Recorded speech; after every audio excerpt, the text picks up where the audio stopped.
Let's see. My new student dialogue was about the mental health at Clemson and how it's the second happiest campus. I thought that our new student dialogue was actually very effective because the people running it, our proctors, were very good. One of our proctors had suffered from depression for a large part of his high school career, so he had a lot of good input on how to deal with sorts of mental disorders like that. I guess I'll just run through the activities we did. But the first thing we started off with was a game, kind of getting to know each other, which obviously we've all done these games before, like we all did them at orientation, all that stuff.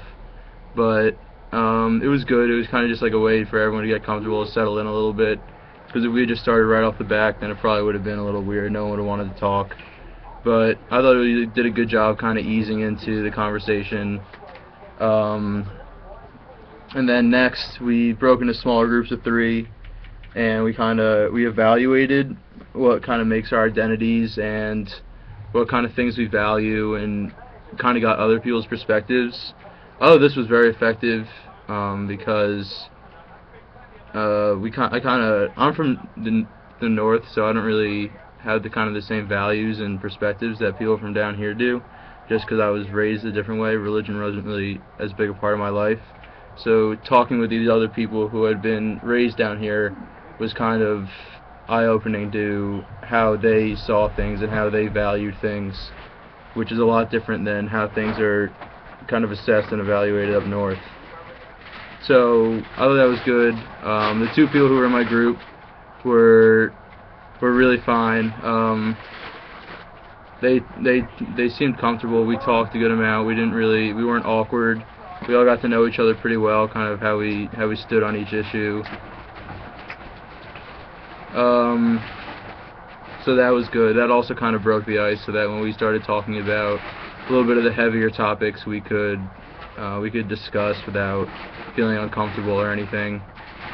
The next the next activity that we did was we broke up, and one of the projects instructed us to draw pictures of what we assumed the typical person with a mental disorder would look like. Like, one group had PTSD, one group had ADHD, one group had OCD, my group had bipolar, and everyone drew like these complex pictures with, like, they weren't really very realistic, I wouldn't say.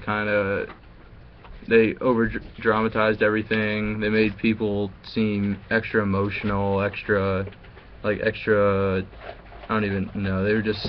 They weren't realistic at all. But at the end, after the proctor looked at all of our pictures, he brought the whole thing for like full circle and pretty much said, all of your pictures are wrong.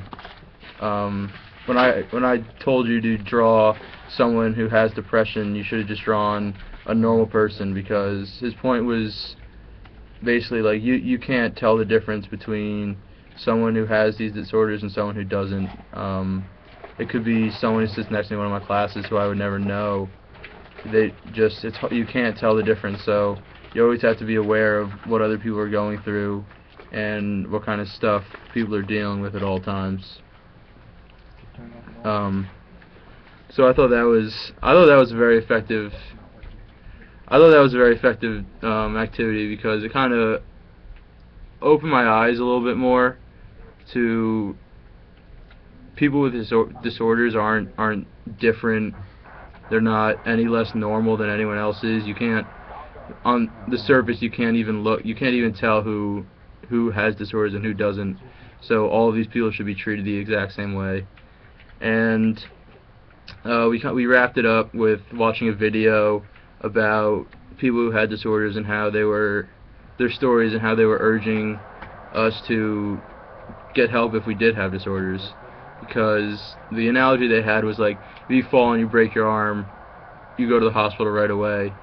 But if people have depression, they don't necessarily get treated for it, because either they're ashamed that they have depression and they think that maybe they're not as normal as other people are, so they're ashamed to admit that they have depression. But it just like breaking your arm, it's a medical thing. It's it's a disorder, it's a disease. So if you have it, then you need to get help. So I thought the new student dialogue was very effective. It definitely opened my eyes to a lot of new things, a lot of new perspectives that everyone else had. I thought the proctors were really good. I thought the activities were good, and overall I thought it was very successful.